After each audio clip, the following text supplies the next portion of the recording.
मेरे प्यारे भारतवासियों, मैं इतिहास के पन्नों में खोया माँ भारती का एक सौभाग्यशाली वीर सपूत हूँ, जिसे अपनी मातृभूमि पर अपना जीवन न्यौछावर करने का सौभाग्य प्राप्त हुआ। और मैं कोई अकेला नहीं था, मेरे जैसे अनगिनत वीर थे जिन्होंने माँ भारती की आन बान और शान की रक्षा के लिए हंसते हंसते मृत्यु को गले लगा लिया। इस भारत भूमि का कण कण हमारे खून से सना है और इस बात का गर्व है मुझे। हमारी माताएं और बहनें तो हमसे भी बड़ी देशभक्त थी। माँ भारती की रक्षा के लिए उन वीरांगनाओं ने काली का रूप धर अपनी कटार से अनगिनत दानवों का संहार किया। उनका रौद्र रूप देखकर स्वयं मौत को भी मौत का भय सताने लगता था। दया और करुणा की मूरत उन देवियों को अंग्रेजों ने चंडी का रूप धरने को विवश कर दिया था। और फिर उन देवियों ने जो प्रलय मचाया वो अंग्रेजों के लिए किसी बुरे सपने से कम नहीं था। कुछ ऐसी थी हमारी वीरांगनाएं। मैंने अपनी आंखों से बच्चे बच्चे को भारत माता के लिए अपने प्राणों की आहुति देते देखा है।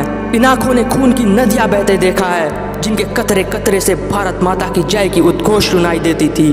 न जाने कितनी माताओं ने अपने लाल गंवाए, कितनी बहनों ने अपना भाई खोया, कितनी स्त्रियां विधवा हो गई। धन्य थी वो माताएं जिन्होंने हंसते हंसते अपने हृदय के टुकड़ों को स्वतंत्रता के हवन कुंड में समर्पित कर दिया। खिलौनों से खेलने वाली उम्र के बच्चों को मैंने खून की होली खेलते देखा है। बच्चे बच्चे के अंदर गुलामी की बेड़ियां तोड़कर स्वतंत्र होने का एक जुनून सा था। कितने युवाओं ने अविवाहित रहने का निश्चय कर आज़ादी को ही अपना दुल्हन मान लिया था। 70-80 वर्ष की आयु वाले ऐसी वीरता से अंग्रेजों से लड़ते थे जैसे कोई 20 वर्ष का युवा हो। हमारे सभी निजी स्वार्थों से ऊपर हमारी भारत माता थी। हमने अपना मस्तक बलिदान कर दिया, परंतु माँ की आंचल में दाग नहीं लगने दिया। भारत माता की संतानों की बहादुरी की कल्पना भी नहीं की जा सकती। अगर मैं माँ भारती के वीरों की गाथाएं सुनाता रहूं तो शब्द कम पड़ जाएंगे।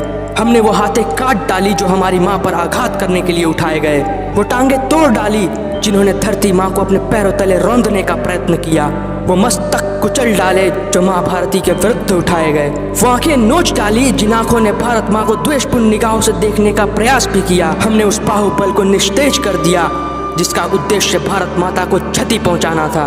खुद का बेड़ियों में बंधना स्वीकार किया ताकि माँ भारती के भविष्य स्वतंत्र रह सके। हमने फांसी के फंदों को चूमते हुए स्वीकारा ताकि भविष्य में किसी अंग्रेज का हाथ आपके गले तक न पहुंच सके। बंदूक की गोलियों को हमने अपने सीने पर ले लिया ताकि भारत माता का हृदय छलनी छलनी न हो सके। हमने खुद को मौत के अंधकार में धकेल दिया ताकि भारत माता का भविष्य उज्जवल और स्वर्णिम हो सके।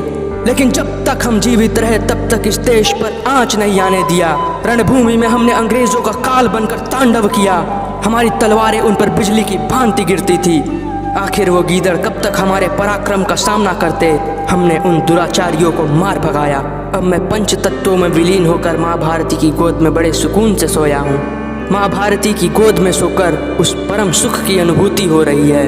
हमने अपना दायित्व निभाने के लिए और माँ भारती की रक्षा के लिए अपने प्राणों की आहुति दे दी। अब इस देश की सुरक्षा का दायित्व आपके कंधों पर है। हमने अंग्रेजों से युद्ध लड़ा ताकि आप केवल शारीरिक रूप से ही नहीं अपितु मानसिक रूप से भी स्वतंत्र हो सके। इस स्वतंत्रता का सौदा लाखों वीर वीरांगनाओं के रक्त से हुआ है। इस बात को कभी भूलना नहीं। भारत को पुनः विश्व गुरु और सोने की चिड़िया बनाने की जिम्मेदारी अब आपके कंधों पर है। इस दायित्व को निभाने में कभी विचलित मत होना। माँ भारती से आपको अथाह बुद्धि और बल देने की प्रार्थना करता हूँ। जय हिंद।